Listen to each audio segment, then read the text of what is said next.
તમે tune in કર્યું છે 89.6 FM રેડિયો રાજકોટ અને હું છું આપનો પ્રિયાંક. આપણે એવું કહેવાય છે કે માનવતા એ પ્રભુ સેવા સમાન છે. માનવની સેવા એ પ્રભુ સેવા સમાન છે. જ્યારે કોઈ વ્યક્તિ માણસની સેવા કરે છે ત્યારે ક્યાંક ને ક્યાંક જે ઈશ્વરીય તત્વ છે એ આપણાથી રાજી થાય છે. માનવ સેવા એ જ પ્રભુ સેવા. આપણે ત્યાં તો એવું કહેવાયું પણ છે.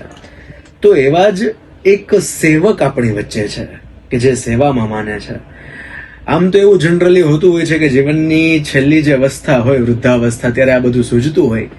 પણ જેને ઈશ્વરે કંઈક સવાયું આપ્યું હોય, કંઈક સવાઈ બુદ્ધિ જેને આપી હોય, ક્યાંક સવાયું એને આપ્યું હશે, ત્યારે એને એવું થયું કે આ યુવાનીની અંદર જ જ્યારે આપણામાં જોશ છે, જુનૂન છે, જ્યારે ખરેખર સમાજને આપણી જરૂર છે, ત્યારે એવા સમયગાળાની અંદર હું મારું આખું જીવન છે સમાજને સમર્પિત કરી દઉં, સેવાને સમર્પિત કરી દઉં.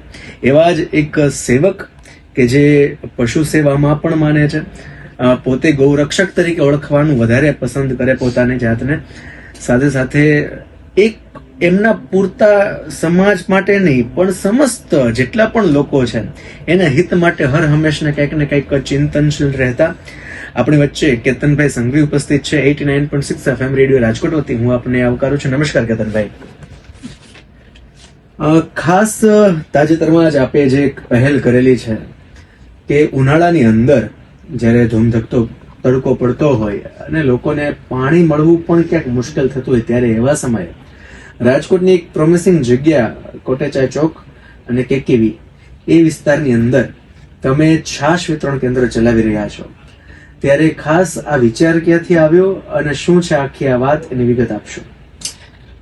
સમસ્ત મહાજન દ્વારા છેલ્લા 5 વર્ષથી જ્યારે કોરોના કાળની અંદર જ્યારે આ બધા આપણી ઉપર વિઘ્ન આવ્યું કોરોના કાળમાં, ત્યારે અમે લોકો સિવિલ હોસ્પિટલે પણ આવી અનેક સેવા પ્રવૃત્તિઓ ચાલુ કરી હતી. અને ત્યારે જે એ વિચાર આવ્યો કે આવી રીતે માનો કે આજે આ વિઘ્ન આવ્યું છે તો ઉનાળાના 4 મહિનાની અંદર પણ જ્યારે ધગધગતો તડકો હોય કે માણસને, ત્યારે એવા સમયની અંદર જે 47 ડિગ્રી ત્યારે એ જે કેકેવી ઓલ જે બ્રિજની નીચે એટલામાં ક્યાંય પાણીનું પરબ પણ નથી હોતું અને છાશ પણ ક્યાંય નથી એવી મળતી. તો સમસ્ત મહાજન દ્વારા અને પૂરી ટીમ દ્વારા એક પહેલ નક્કી કરી કે આપણે દર ઉનાળાના 4 મહિના ફૂલ નહીં તો ફૂલની પાખડી અને દાતા પરિવારના સહયોગથી એક છાશ કેન્દ્ર ચાલુ કર્યું અને બપોરે ડેઈલી 2:30 થી 3 વાગ્યા સુધીમાં 1500 થી 2000 લોકો છાશનો લાભ લઈ રહ્યા છે.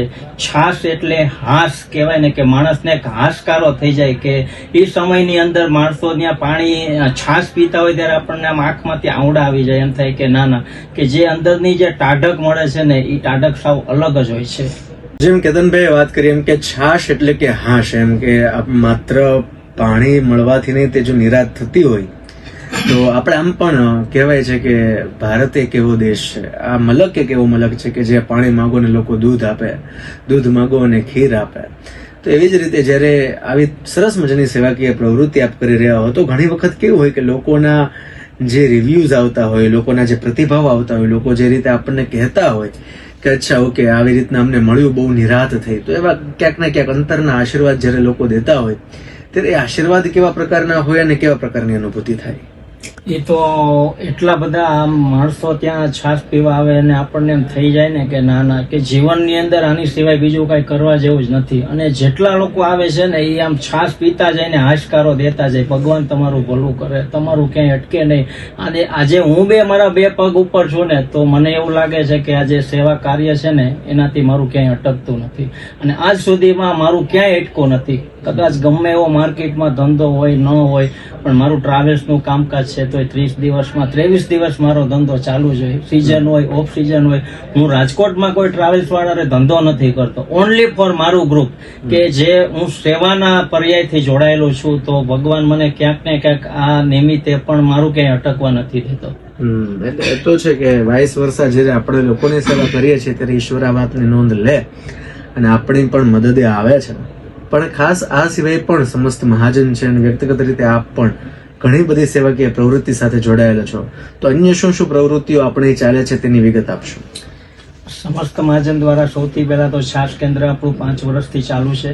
બીજા નંબરમાં 1 મહિના પહેલા 3 વાગે છાશ કેન્દ્ર પૂરું થાય ત્યારે પબ્લિકનો રોષ એટલો બધો હોય કે છાશ આપો, છાશ આપો. ત્યારે આપણી પાસે છાશ પૂરી થઈ ગઈ હોય તો કે પાણી હોય તો પાણી પીવડાવો.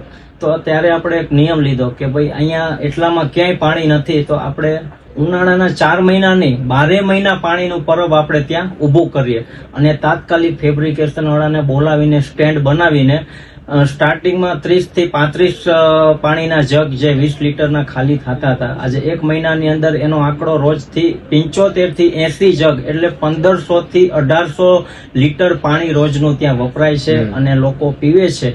અને એવું નથી કે રાતના 12 વાગે 2 વાગે 3 વાગે પણ કોઈ પણ વ્યક્તિ ત્યાં જાય એટલે ઠંડુ પાણી 24 કલાક અમારી ટીમ દ્વારા ત્યાં ગોઠવવામાં આવે છે. દર 1 કલાકે ત્યાં જગ ખાલી થઈ ગયા હોય તો બદલાવવામાં આવે છે અને કન્ટિન્યુ આ પાણીનું પરબ આપણે 12 મહિના ચાલુ રાખશું. અને સાથે જીવદયા કહેવાય ને કે ભાઈ અબોલ પશુની વેદના કોણ સમજે, મારું અને તમારું બધા છે. અબોલ પશુની વેદના સાંભળવાળું કોઈ નથી. તો આજે જીવદયાના પણ અમારી ગૌરક્ષક ટીમ દ્વારા અનેક અબોલ પશુને કતલખાનેથી બચાવવામાં આવ્યા છે અને હજી પણ જ્યાં જ્યાં અમને બાતમી મળે ત્યારે અબોલ પશુ જેટલા બચે એટલા બચાવીને રાજકોટ પાંજરાપોળમાં એને સુરક્ષિત મૂકવામાં આવે છે. તો આ બધા જે સેવાકીય કામ આપ કરી રહ્યા છો કે છાશ કેન્દ્ર હોય, આ પાણીની સેવા હોય કે આ પશુની સેવા હોય, ત્યારે લોકો પાસેથી શું અપેક્ષા હોય છે કે કઈ રીતે એ આ સેવા યજ્ઞમાં આપણને મદદ કરે ને એ પણ લોકો કે જેને આ મદદની જરૂર છે એ પણ કઈ રીતે જોડે એની વિગત કહેશો? અમે જે કાર્ય કરીએ છીએ ને અને એ પબ્લિક ને લોકો જોવે છે તો સામેથી અમને લોકો કહે છે કે કેતનભાઈ અમારા જેવું કઈ કામ હોય તો કહેજો, અમારી ક્યાંય તમને જરૂર હોય તો કહેજો. પણ કામ જોઈને ઓટોમેટિક કોઈને આપણે કહેવું નથી પડતું કે તમે અમારી સાથે આવો, અમારી સાથે આમ કરો. પણ કુદરતી એ કામ જોઈને અમારી સાથે અનેક લોકો જોડાય છે. આજે છાશ કેન્દ્ર ચાલુ છે તો ઓફિસેથી અમે 3 લોકો જ આવીએ છીએ, પણ ત્યાં કેકેવી ઓલે જયારે છાશ કેન્દ્ર ચાલુ થાય ત્યારે 25 થી 30 કાર્યકર્તા હોય છે કે કોઈને ફોન કરીને બોલાવવામાં નથી આવતા કે ભાઈ હાલો આ છાશ કેન્દ્ર ચાલુ કર્યું છે તો પબ્લિક નથી. ઓટોમેટિક ત્યાં કોઈ પીવા આવ્યા હોય ને તો એ લોકો પણ જોડાઈ જાય છે જોઈને. એટલે આ કેવું છે કે જ્યારે કોઈ સારું કામ કરતું હોય, એક મશાન લઈને ચાલતું હોય ત્યારે બધા લોકો જોડાતા હોય છે. વાત બહુ સહજ છે. ત્યારે અત્યારે રાજકોટનું યુથ જે સાંભળી રહ્યું છે, આપ આટલી નાની ઉંમરે જ્યારે આ સરસ મજાની સેવાકીય પ્રવૃત્તિ કરતા હો તો આપણે એવું ઈચ્છીએ કે તમારી સાથે ઘણા બધા લોકો પણ જોડાય. તો એ માટે જેટલું પણ યુથ સાંભળી રહ્યું છે, જેટલા પણ લોકો સાંભળી રહ્યા છે એને આપણા ઇન્ટરવ્યુના છેલ્લા દોરમાં આપ શું કહેવા માંગશો?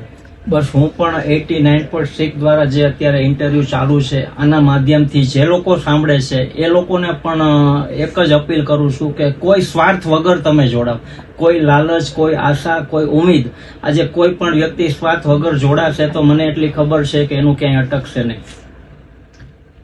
તો ચોક્કસપણે કેતનભાઈ તમે જે રીતે અપીલ કરી રહ્યા છો, જેટલા પણ સેવામાં માને છે, જીવદયામાં માને છે, તમારી સાથે જોડાશે અને જે કંઈ પણ અત્યારે આ પ્રવૃત્તિ થઈ રહી છે એને પણ આપણે લોકો સુધી પહોંચાડીએ, કારણ કે આંગળી ચીંધવાનું પણ પુણ્ય હોય છે. હું ફરીવાર કેતનભાઈને રિક્વેસ્ટ કરીશ કે છાશ કેન્દ્રની જે વિગત છે એક વખત ફરીથી આપણે રિપીટ કરી દઈએ, કેટલા વાગ્યાથી કેટલા વાગ્યા સુધી છે, એક્ઝેક્ટ શું લોકેશન છે અને કઈ રીતે ત્યાં લોકો પહોંચી શકે અને વધુમાં વધુ આ લોકોને ફાયદો મળી શકે.